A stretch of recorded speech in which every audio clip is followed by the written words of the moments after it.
Glória a Deus.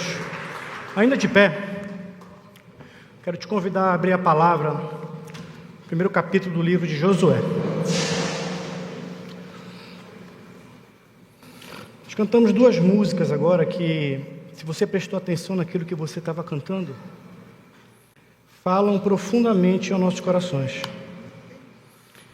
A última música, e é uma verdade,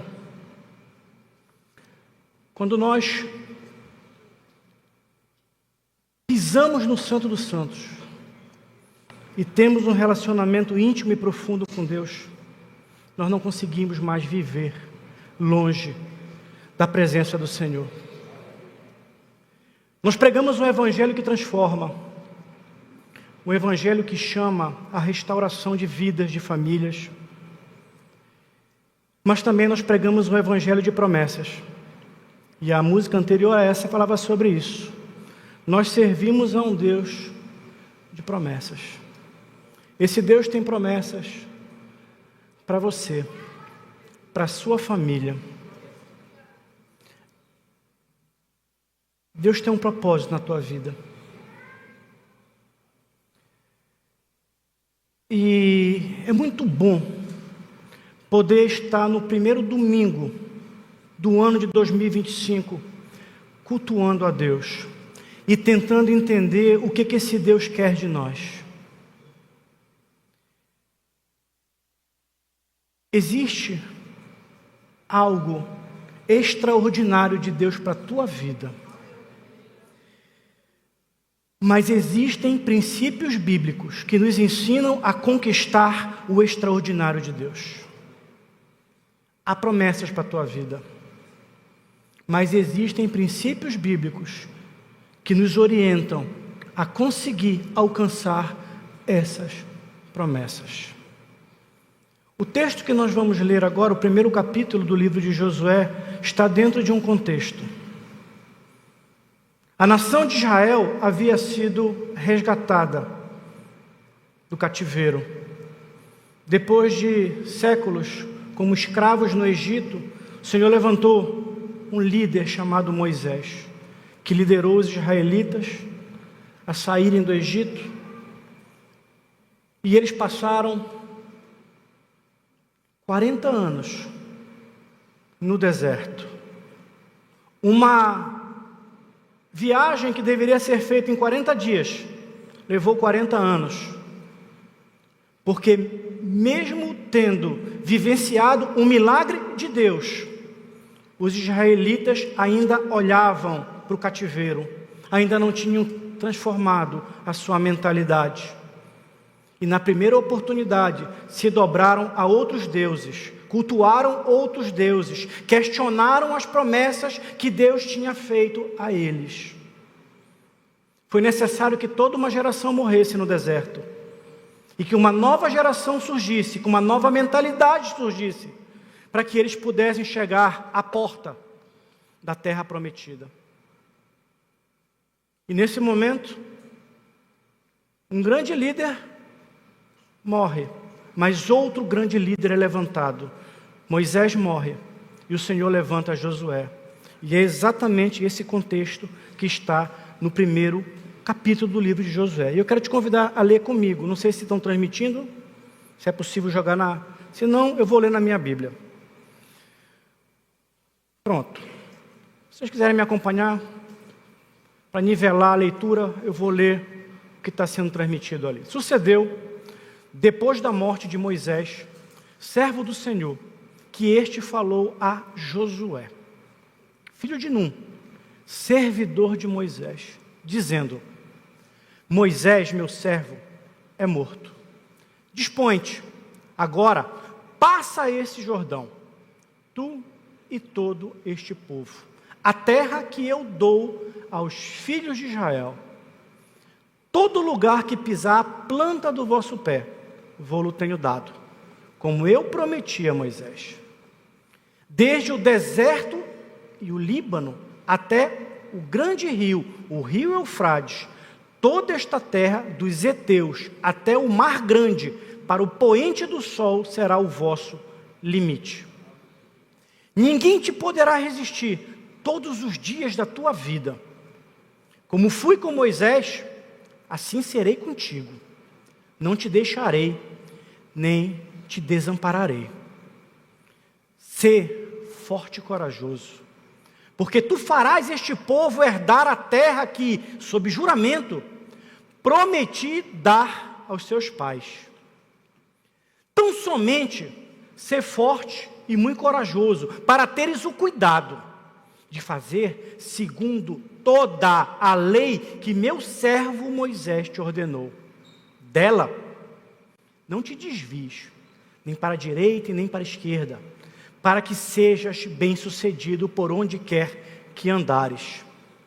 Não cesses de falar deste livro da lei. Antes, medita nele dia e noite, para que tenhas cuidado de fazer segundo tudo quanto nele está escrito.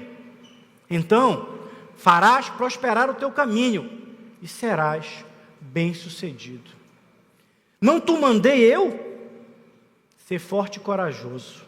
Não temas, nem te espante, porque o Senhor, teu Deus, é contigo por onde quer que andares. Senhor, nós queremos ouvir a tua voz, Senhor. Nesse início de 2025, nós queremos que tu fales, Senhor, aos nossos corações. Fala, Senhor, individualmente com cada um, mas fala também a esta igreja, Senhor. Passeia, Senhor, com teu Espírito Santo entre nós, Senhor. Sonda, Senhor, inquieta, constrange, Senhor, admoesta, mas acima de tudo, Senhor, transforma, Senhor, a nossa mentalidade aonde precisa ser mudada, Senhor. Nos levanta, Senhor, como líderes de uma nova geração, Senhor. Nós queremos vivenciar o extraordinário que tu tens para nós, Senhor. Nós queremos, Senhor, conquistar a terra prometida, as tuas promessas, e queremos te contemplar face a face no Santo dos Santos, Senhor. Essa é a oração que nós fazemos a ti, em nome de Jesus, Senhor. Amém. Pode sentar, querido.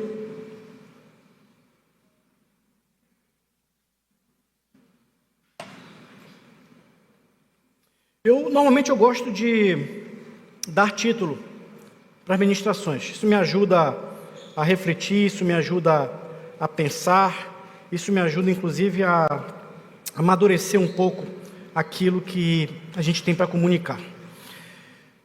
E eu coloquei como título, como conquistar o que Deus tem para nós.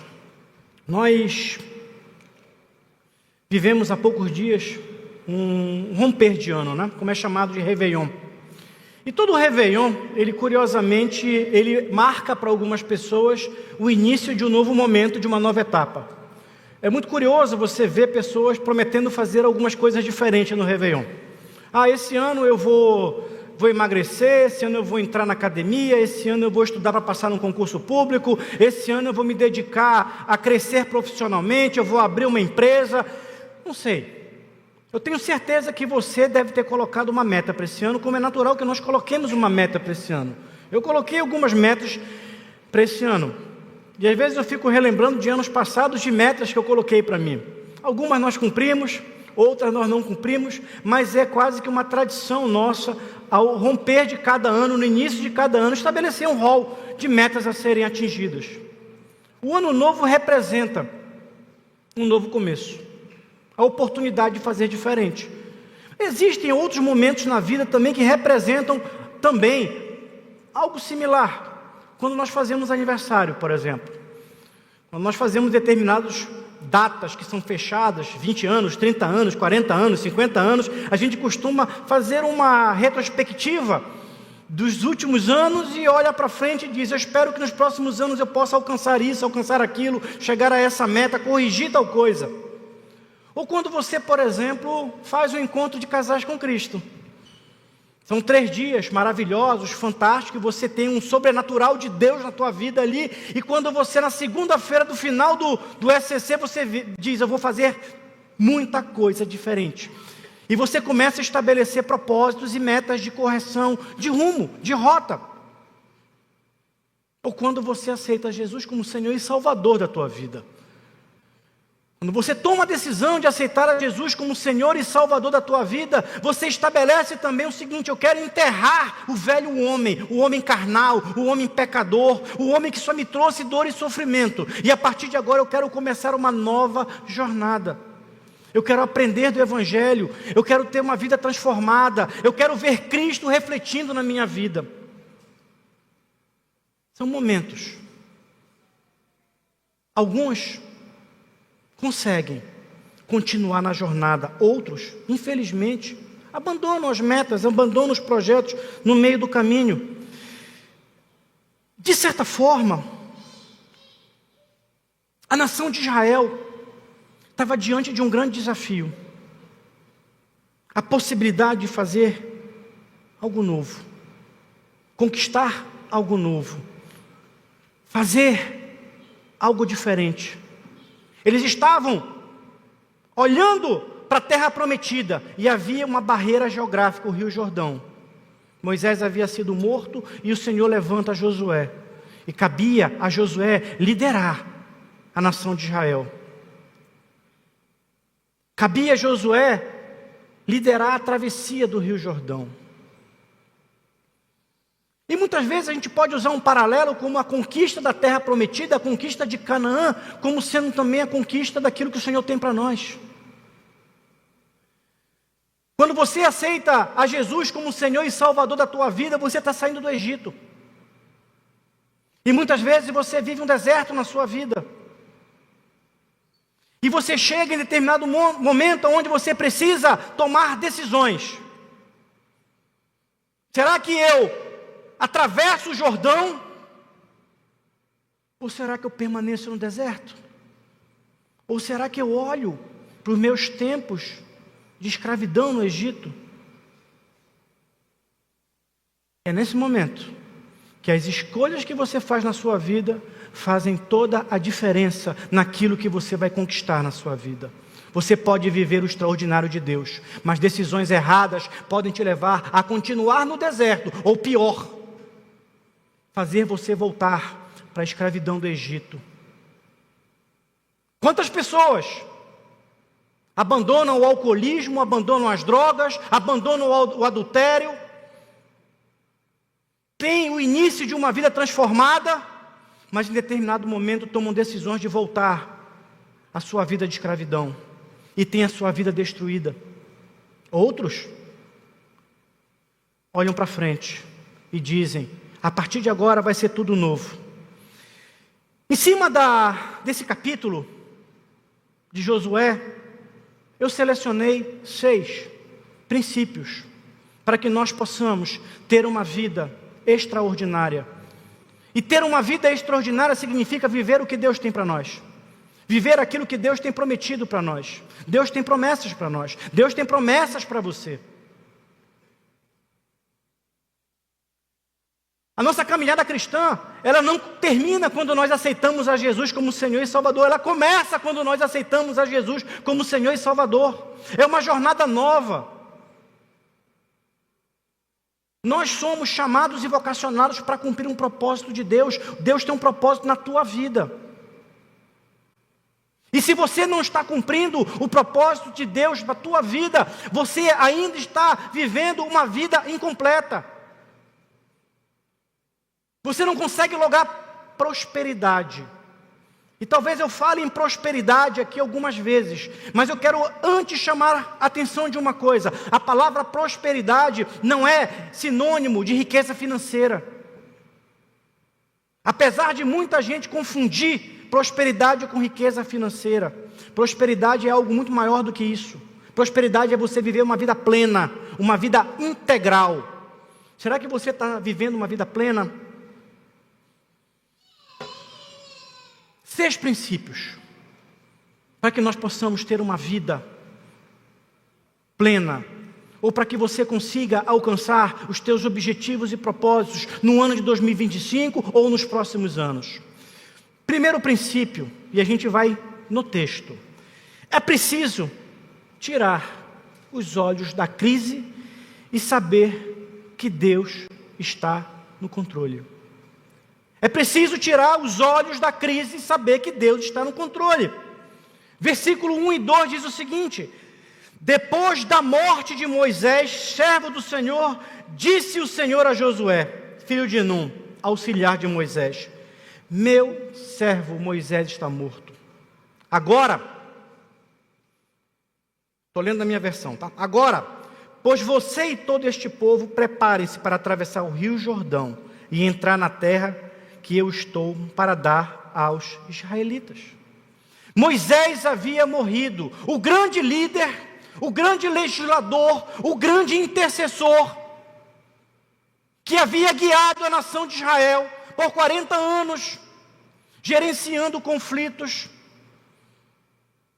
intercedendo diante da face de Deus por esse povo, orientando, baixando decretos, legislando, havia morrido. Eram 2 milhões de pessoas, aproximadamente. Vocês imaginem que havia, portanto, um sentimento de perda. Havia uma crise instalada. Havia uma crise. Exatamente naquele momento o Senhor levanta Josué. E eu quero te fazer uma pergunta. Qual é a crise que talvez você tenha vivenciado ou você esteja vivenciando na sua vida? Eu poderia falar da crise econômica atual. Talvez eu teria até condições de discorrer sobre isso. 2025 é um ano de incerteza. Problema de inflação, câmbio, mas não vou falar sobre isso. Isso não é uma ministração sobre economia.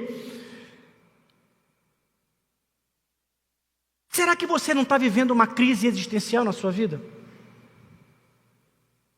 Se você não vivenciou uma crise existencial na sua vida, provavelmente, ou você está vivendo o extraordinário de Deus na tua vida, porque você está com uma vida completamente diante daquilo que o Senhor tem para você, ou você certamente em algum momento vai se perguntar se a tua vida tem um sentido, tem um propósito. A pergunta é, e muitas vezes nós como pais olhamos para os nossos filhos e refletimos qual é o legado que nós vamos deixar para eles. Mas nós podemos se perguntar qual é o legado que eu estou deixando para esta geração, qual é o legado que eu estou deixando para minha família, qual é o legado ou o testemunho público que eu estou deixando para aquelas pessoas que convivem comigo. Talvez você esteja vivenciando um momento de uma crise familiar. E certamente, pelo menos aqueles que têm mais de uma semana de casado já viveram uma crise familiar. Eu ainda não conheci. Se tiver alguém casado há mais de uma semana que não tenha uma crise no casamento, se apresente, porque você vai ser o primeiro que eu vou conhecer. É natural dos relacionamentos. É natural que você enfrente problemas. É natural que você, em determinado momento, você tenha que fazer ajuste no seu casamento, ou corrigir algumas coisas que você está fazendo de uma forma equivocada. A pergunta é: você é feliz? Você se sente feliz? Eu vou te contar um segredo. Você jamais vai encontrar felicidade se não estiver no centro da vontade de Deus para a sua vida. Eu vou fazer de novo a pergunta para você entender. Você jamais vai encontrar a felicidade plena se você não estiver vivenciando o extraordinário que Deus tem para você. Você pode rodar, você pode ir, você pode buscar muletas, você pode ir tomar remédio, mas você jamais vai ter uma vida plena. Só existe plenitude no Santo dos Santos. Só existe plenitude quando você vive, como nós chamamos, Coram Deo, diante da face de Deus. Será que você está diante da face de Deus? Se Israel olhasse para as suas circunstâncias, naquele momento, certamente Israel entraria em desespero, ou abandonaria tudo. Moisés mandou 12 espias olharem a terra prometida. E 10 dos espias olharam e disseram: não dá, tem gente muito grande, eles são muitos, eles são numerosos, eles são gigantes. Mas 2 desses espias voltaram e disseram: nós podemos, Josué e Calebe. Talvez tenha sido esse um dos motivos que Deus levantou Josué como sucessor de Moisés, porque Josué não olhava para as limitações do homem, mas Josué acreditava que havia um Deus sobrenatural, um Deus que opera milagres e prodígios. Muitas vezes nós nos limitamos pelas circunstâncias que nós olhamos, e nós dizemos: não dá, eu não vou conseguir, é impossível para mim isso. E esses dias eu estava compartilhando com meu filho um versículo bíblico. Tendo uma conversa com ele, eu falei para ele assim: Nuno, eu quero te falar só uma coisa. Existe um versículo bíblico, Filipenses 4,13, que diz: eu posso todas as coisas naquele que me fortalece. Você pode, nós podemos todas as coisas naquele que nos fortalece, desde que você viva de acordo com a vontade de Deus. Essa igreja é um grande exemplo disso. A igreja Primeiro Amor vivenciou uma época de pandemia. Muitas igrejas fecharam as portas. Mas essa igreja se manteve fiel, se manteve acreditando na promessa de Deus. Nós continuamos de pé. Para muitos, talvez se olhassem para as circunstâncias humanas, dissessem: é melhor fechar as portas, é melhor parar tudo.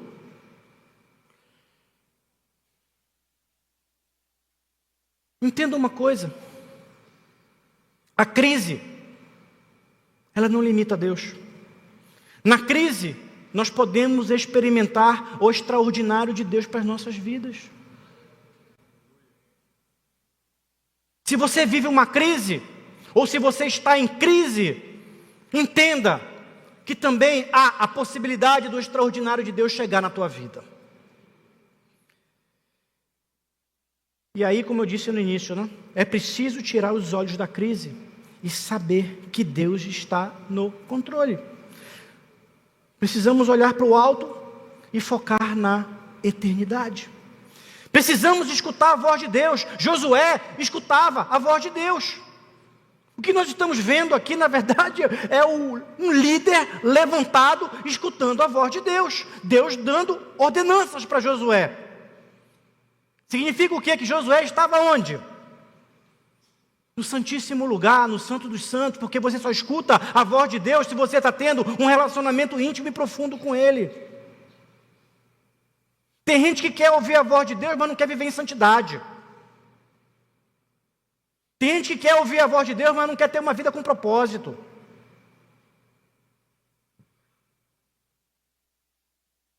E tem gente que quer ouvir a voz de Deus, mas não para ouvir a voz de Deus. É preciso parar para ouvir a voz de Deus. Será que você tem parado para ouvir a voz de Deus? Segundo princípio: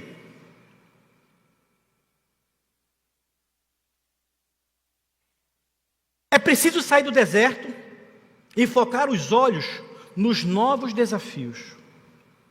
Versículo 2: meu servo Moisés está morto. Você e todo este povo preparem-se para atravessar o rio Jordão e entrar na terra que eu estou para dar aos israelitas. Deserto é sinônimo de esterilidade, mas não é sinônimo de fim.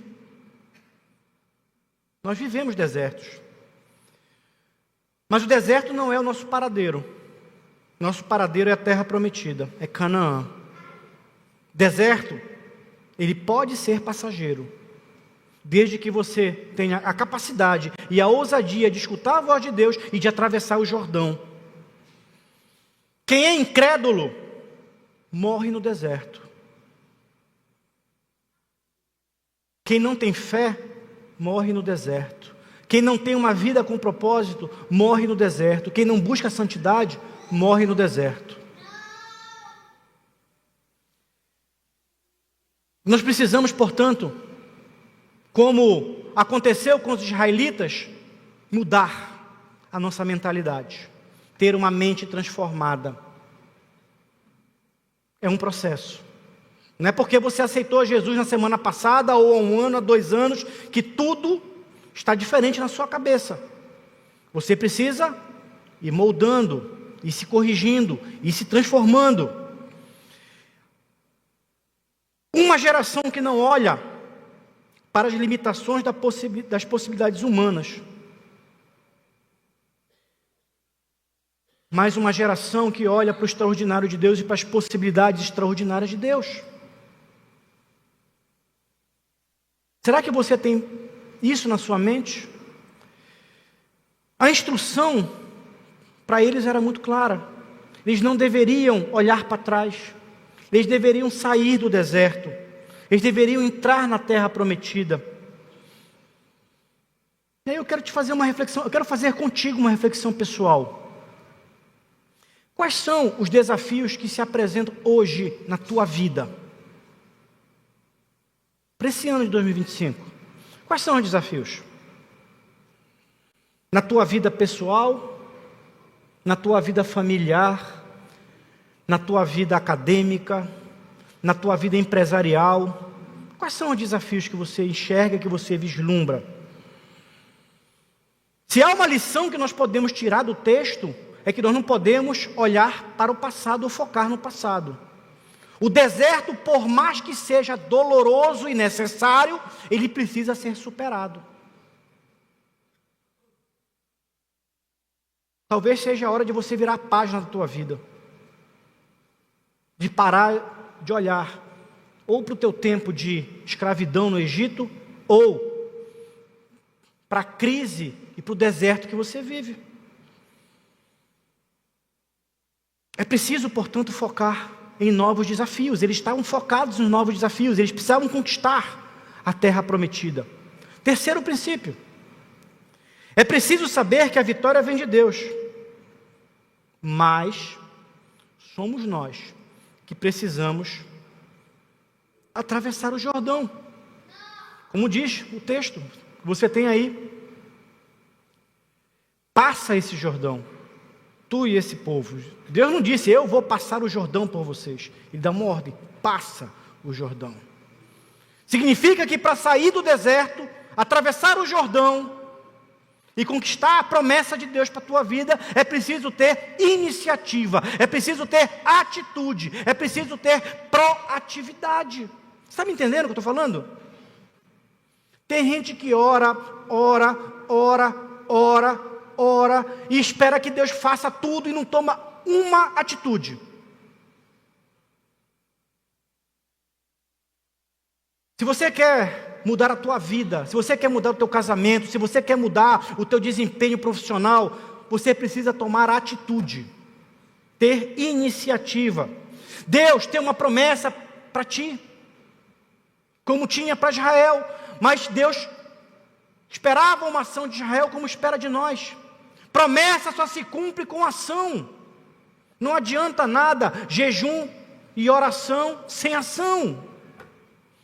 Eu quero passar num concurso público, mas eu não estudo. Eu quero uma vida transformada, mas eu não busco corrigir o que há de errado na minha vida. Eu quero viver o extraordinário de Deus, mas eu não busco santidade, não me afasto do pecado.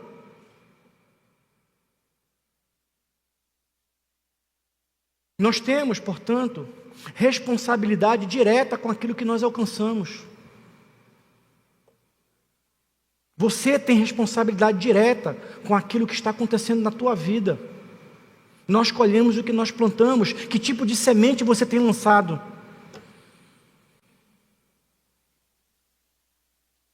Nós, no culto de final de ano agora, do Réveillon, nós tivemos alguns testemunhos aqui. Eu confesso que eu fiquei muito emocionado com as pessoas entrando aqui, mostrando as plaquinhas. Eu tenho certeza que talvez muitos outros Talvez você poderia ter estado aqui para dar um testemunho. Mas eu tenho certeza que cada testemunho daquele ali foi resultado de uma ação, de uma iniciativa. O João, filho do Clairton, que passou no colégio militar, só passou porque teve a ação de estudar. A Raíssa e o Railson, que engravidaram, eles têm certeza que eles oraram, mas eles buscaram também fazer a parte deles. Eles não se limitaram. Ou o testemunho da família aqui, que foi transformada pelo ECC. O rapaz dizia, eu tinha problemas de relacionamentos, eu era raivoso. Temperamento pode ser mudado. Temperamento pode ser mudado. Temperamento pode ser controlado. Mas é preciso ter ação. É preciso ter vontade de mudar.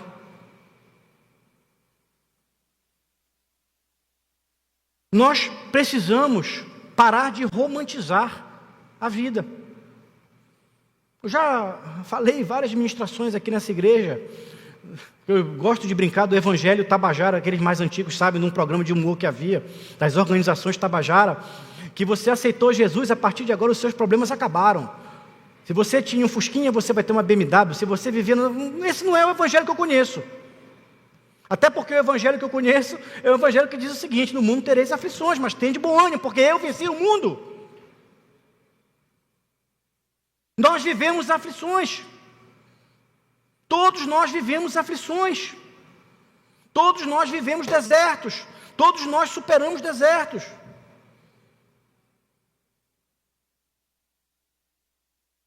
E quando eu estava preparando essa ministração, eu me lembrei da história de um grande pastor batista inglês chamado Charles Hudson Spurgeon. Quem gosta de teologia, né, professor Max? Com certeza conhece o Spurgeon. Foi considerado, é chamado de o príncipe dos pregadores. Certamente quem minimamente já tentou estudar teologia alguma vez na vida já ouviu falar nesse nome, porque ele foi uma pessoa que marcou uma geração e marcou uma época. Mas a história dele é uma história de superação. Spurgeon viveu os seus desertos. Talvez um outro dia eu conte a história toda do Spurgeon, desde a conversão, não tenho tempo para isso, mas Spurgeon desponta na década de 1850, como sendo um grande pregador em Londres, na Inglaterra. E ele começa a atrair multidões para escutar o que ele tinha para dizer. E na sua igreja, começavam a vir pessoas para escutar o que aquele pregador tinha para falar sobre as Escrituras. Ele escreveu e editou mais de 130 livros. E até hoje, muitas das suas lições ecoam para aqueles que tentam entender um pouco a palavra de Deus. Mas muitos conhecem apenas o Spurgeon, grande pregador, o Spurgeon que foi pastor de uma grande igreja, mas não sabem que ele, desde os 25 anos de idade, ele sofria de uma doença chamada gota. Que ele tinha reumatismo, e a partir de uma determinada idade, ele se tornou um doente renal crônico. Ninguém sabe que por trás daquele grande pregador que atraía milhares de pessoas, havia uma pessoa que lutava contra a depressão. Spurgeon vivia um problema crônico de depressão, ao ponto de, periodicamente, ele ter que se refugiar para ser tratado. A biografia dele conta que ele, por exemplo, chegava a passar meses no sul da França para se curar da depressão. Spurgeon vivia o seu deserto. A sua esposa, Sara, quando foi ter gêmeos, ela teve uma complicação de parto. E na cirurgia para tirar os bebês, ela acabou ficando paralítica. Mas isso não impedia Spurgeon de continuar a fazer aquilo que ele havia sido chamado para fazer. Eu imagino quantas e quantas vezes ele deve ter lutado para continuar. Quantas e quantas vezes nós temos que lutar para continuar. Nós não podemos romantizar a vida, não é fácil. Tem dias que não vai ser fácil. Tem dias que você vai tentar desistir. Você vai querer olhar para trás. Mas nesse momento você precisa entender que há algo muito maior a ser conquistado. E é preciso continuar. É preciso atravessar o Jordão. A Sara, mesmo esposa do Spurgeon, mesmo paralítica, ela continuou ao lado do seu marido e foi uma das principais responsáveis pelo sucesso dele. Era ela que, depois do domingo, ela anotava os sermões, ela ia ela mandava alguém numa gráfica, reproduzia e ela mandava para a Europa inteira, pelos correios. Ela divulgava os livros dele. Nessa época não tinha internet, as coisas eram muito mais difíceis. Mas quando Spurgeon estava liderando uma igreja que estava crescendo em Londres, Deus plantou um sonho no coração dele. A igreja já não comportava mais a quantidade de pessoas. E Deus colocou um sonho nele, que ele deveria construir uma catedral. E ele tinha 30 líderes com ele, na igreja dele. E ele chamou os 30 líderes para uma reunião e disse: Deus me deu um sonho. Nós precisamos construir uma catedral, para que essa catedral comporte um público maior, para que o evangelho possa ser anunciado para mais pessoas. Sabe o que aconteceu por aquela reunião? 23 líderes disseram para ele que era loucura dele, que a igreja não tinha condições de construir aquela catedral. 7 líderes acreditaram nas promessas de Deus para Spurgeon. Esses 7 líderes, junto com Spurgeon, construíram a Catedral Metropolitana de Londres, com uma capacidade para 12 mil pessoas.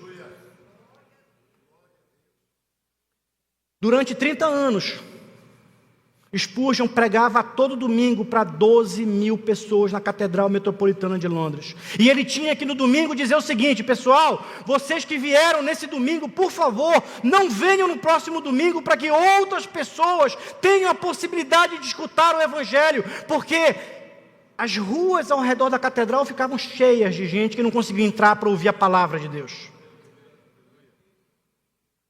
23 líderes disseram: você é louco. Nós não temos condições de construir isso.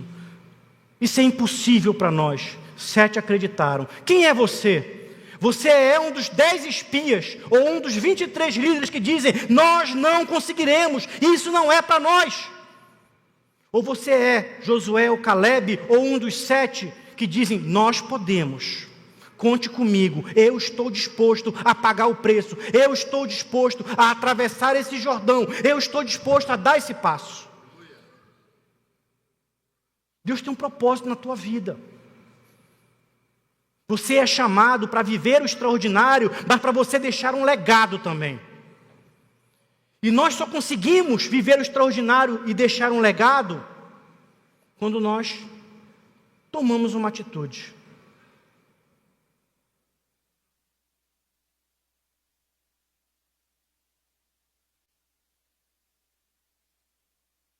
Quarto princípio. É preciso discernir a visão de Deus para a nossa vida. Versículo 2, 3 e 4 diz o seguinte: Moisés, meu servo, é morto, dispõe-te agora, passa esse Jordão, tu e todo esse povo, a terra que eu dou aos filhos de Israel. Todo lugar que pisar a planta do vosso pé, vos-lo tenho dado. como eu prometi a Moisés. Desde o deserto e o Líbano até o grande rio, o rio Eufrates, toda a terra dos heteus e até o mar grande, para o poente do sol será o vosso limite. Existe promessa de Deus para nós, existe promessa de Deus para a tua vida. Entretanto, nós precisamos compreender o contexto de Deus para as nossas vidas.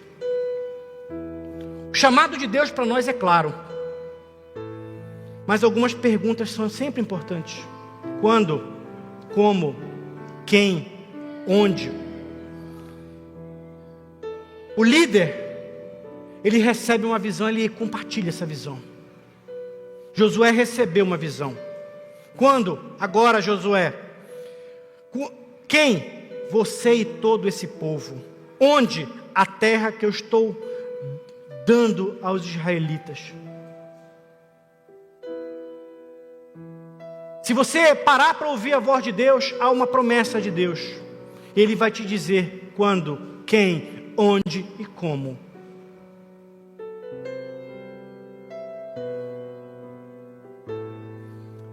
Mas tem um elemento importante aqui. Assim como Deus também nos faz sonhar, nos faz ver que existe a possibilidade do extraordinário, Ele também nos impõe limite. Existe, portanto, uma geografia da bênção. E nós precisamos entender qual é a nossa geografia da bênção, porque essa geografia da bênção impõe limites. Josué, é daqui até aqui, é do Eufrates até o mar Mediterrâneo. Não passe daqui, Josué. E assim Ele faz conosco. Não passe daqui. Quais são os limites que você precisa respeitar para que você consiga viver o extraordinário de Deus para a tua vida?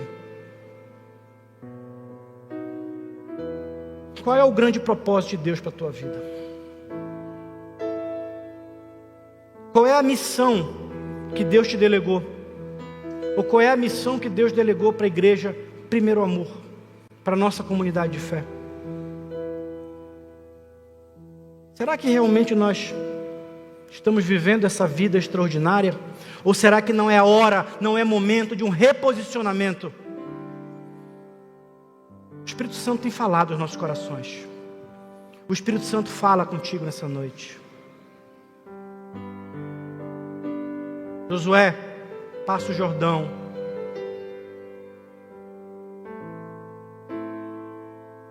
Passa o teu Jordão. Toma uma atitude.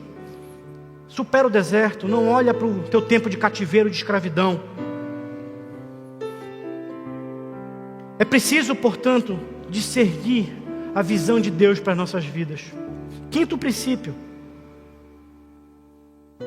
É preciso caminhar com ânimo e coragem. Versículos 6, 7 e 9 diz o seguinte. Vou ler aqui. Ser forte e corajoso, porque você conduzirá este povo para herdar a terra que prometi sob juramento aos teus antepassados. Versículo 7, de novo. Tão somente, Josué, ser forte e muito corajoso, para teres o cuidado de fazer segundo toda a lei que o meu servo Moisés te ordenou. Olha só, limites. Dela, não te desvie, nem para a direita e nem para a esquerda, para que sejas bem sucedido por onde quer que andares.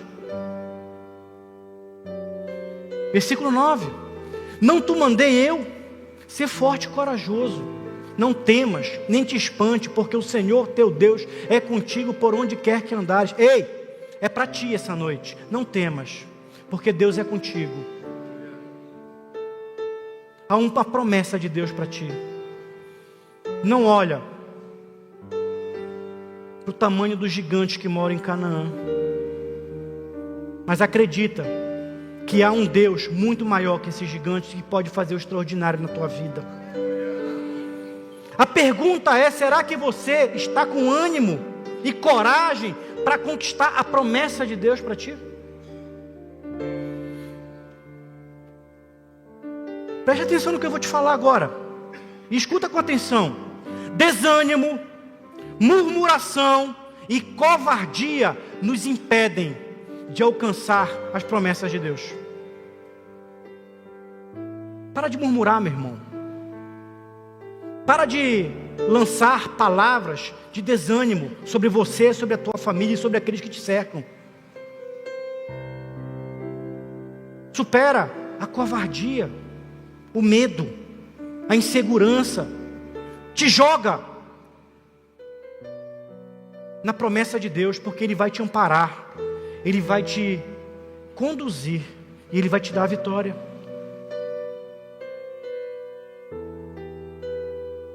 Pessoas e igrejas não prosperam porque encontram situações ideais ou favoráveis. Capital do crente, do cristão e da igreja é tão somente a fé em Jesus Cristo, Senhor e Salvador. O teu capital é a fé. O nosso capital tem que ser a fé. A prosperidade, portanto, é resultado de esforço e bom ânimo, seguindo na direção que Deus tem para nós. É preciso, portanto, caminhar com ânimo e coragem, com bom ânimo e com coragem. Sexto e último princípio. É preciso se conduzir segundo a palavra de Deus. Versículo 7. Tão somente ser forte e muito corajoso, para teres o cuidado de fazer segundo toda a lei que meu servo Moisés te ordenou. Dela, não te desvies, nem para a direita, nem para a esquerda, para que sejas bem-sucedido por onde quer que andares. Versículo seguinte. Atenção, leia comigo aqui, preste atenção. Não cesses de falar deste livro da lei. Antes, medita nele, dia e noite, para que tenhas cuidado de fazer segundo tudo quanto nele está escrito. Então farás prosperar o teu caminho e serás bem-sucedido. Atenção, que isso é importante. Um alerta. Fé, coragem e ânimo não podem ser alicerçados em desejos, vontades e crenças humanas. Você entendeu isso?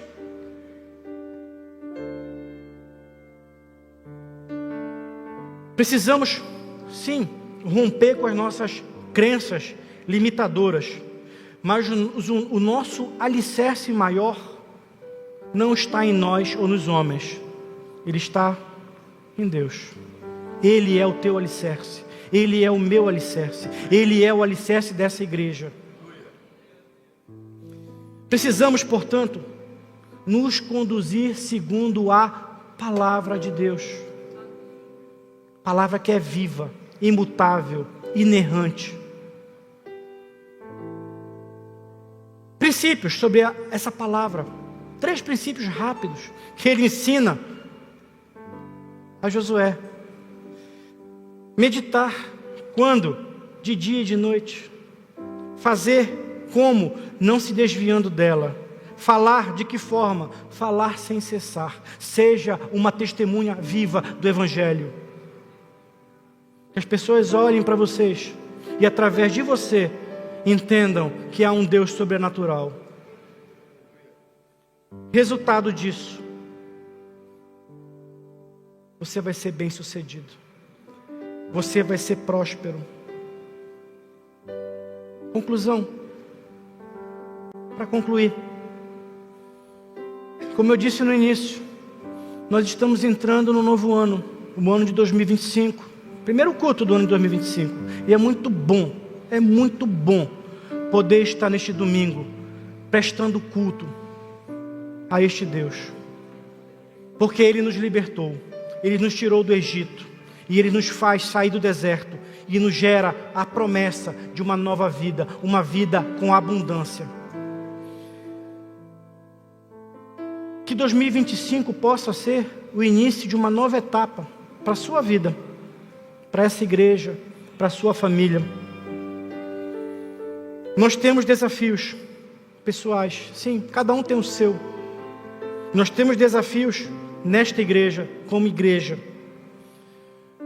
Mas seja a igreja primeiro amor, seja a igreja de Cristo, ou seja você, é necessário atravessar o Jordão. Porque existe uma geografia que precisa ser conquistada por você.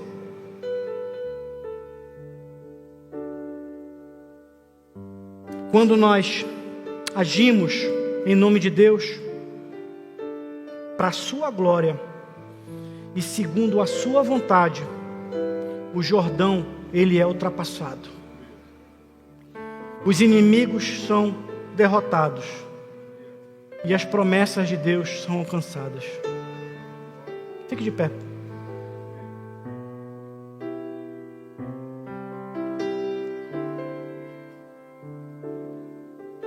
Eu quero te convidar nesse momento a me acompanhar em oração.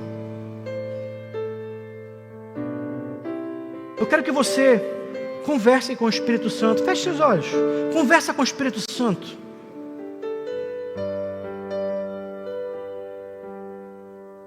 Quais são as mudanças que você precisa fazer? Quais são os passos que você precisa dar? O que você precisa fazer de diferente?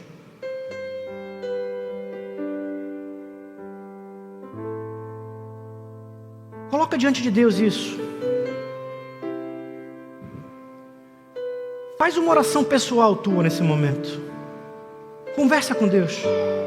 Ele está aqui, o Espírito Santo está aqui. Ele está te ouvindo. Talvez seja a hora de você pedir perdão. Talvez seja a hora de você tomar uma decisão de uma nova atitude. Talvez seja a hora de você aceitar a Jesus como Senhor e Salvador da tua vida. E eu tenho certeza que essa vai ser a melhor decisão para a tua vida. Eu quero fazer uma pergunta.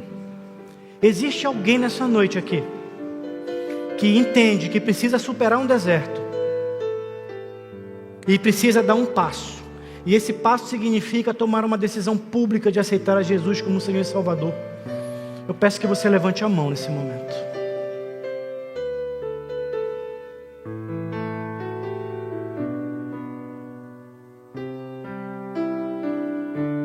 Talvez você precise se reconciliar com Deus.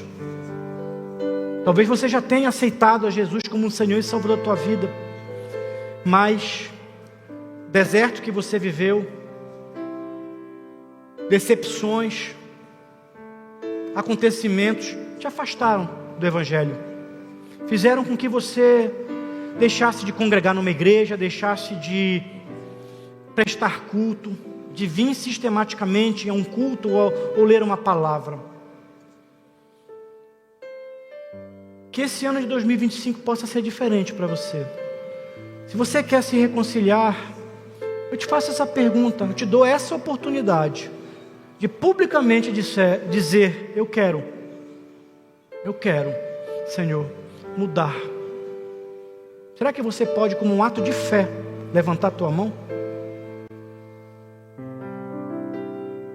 Eu não vou te pedir para vir aqui na frente, eu não vou te expor, mas eu quero que você dê um passo. O Jordão foi atravessado por um povo que deu um passo, e é necessário que você dê o teu passo. Amém. Deus está te vendo, minha irmã. Deus está te vendo. Talvez você esteja assistindo esse programa de televisão e Deus tem falado contigo. Esse convite é para você também. Jesus morreu numa cruz pelos nossos pecados, pelo meu pecado, pelo teu pecado, para nos dar uma nova vida, mas uma vida em abundância. Esse convite é para ti também. Vamos orar. Senhor, nós estamos aqui nessa noite, Pai, para te prestar culto, porque nós te adoramos, nós te louvamos, nós reconhecemos, Senhor, que nós não somos nada sem ti, Senhor. Nós precisamos desesperadamente de ti, Senhor. Pai, nós somos pecadores, Pai, nós somos imperfeitos. Como Paulo dizia, às vezes nós não praticamos o bem que queremos fazer e fazemos o mal que nós não queremos, Senhor. Mas que Tu possas estar, Senhor, nos corrigindo, nos constrangendo, que Teu Espírito Santo nos constranja, Senhor. Eu quero Te entregar nessa noite, Pai, aquelas pessoas que estão aceitando a Jesus como Senhor e Salvador. Que essas vidas possam ser, Senhor, transformadas e restauradas. Que haja um novo começo, Senhor. Que haja uma nova criatura nascendo, Senhor. Quero Te entregar, Pai, as pessoas que tomaram a decisão de se reconciliar contigo, Senhor. Que não seja somente um ato emocional, Senhor, mas que seja, Senhor, uma atitude firme, Senhor, determinada, com coragem, Senhor, e bom ânimo, Pai. Eu quero Te apresentar, Senhor, toda essa igreja, Senhor, que está aqui nessa noite, Pai. Eu tenho certeza que Teu Espírito Santo falou aos nossos corações, Senhor. Eu tenho certeza que aqui há uma nova geração que Tu tens preparado, que Tu tens levantado, Senhor, para fazer a diferença, Pai. Mas é preciso mudança de atitude, de mentalidade, Senhor. Nos corrige, Senhor. Que nós não sejamos como 10 daqueles espias que olharam e disseram: tem muitos gigantes, não é para nós. Que nós possamos ser como Caleb, como Josué. Que nós não sejamos como aqueles 23 líderes que estavam ali com Spurgeon e disseram: não é possível. Mas como aqueles 7 que disseram: sim, nós podemos, eis-nos aqui. E que nós possamos construir uma igreja, Senhor, viva, que proclame, Senhor, o Teu Evangelho. Que nós possamos ser cartas vivas, Senhor.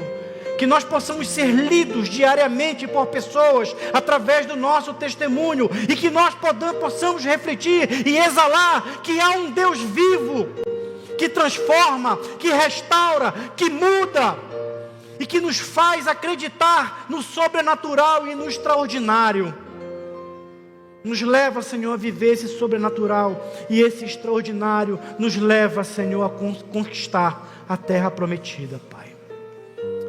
Essa é a oração que nós fazemos nessa noite no nome santo de Jesus, Senhor. Amém.